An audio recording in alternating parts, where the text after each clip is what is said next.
Şəkidə məşğulluğa dəstək layihəsi çərçivəsində maarifləndirmə görüşü keçirilib.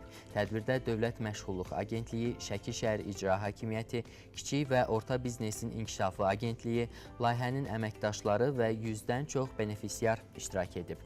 Əmək və Əhalinin Sosial Müdafiəsi Nazirliyinin Dünya Bankının maliyyə dəstəyi ilə icra etdiyi layihə çərçivəsində təşkil olunan həvəsləndirmə mükafatları müsabiqəsinin qaliblərinə kiçik bizneslərini genişləndirmək üçün əlavə avadanlıqlar təqdim olunub.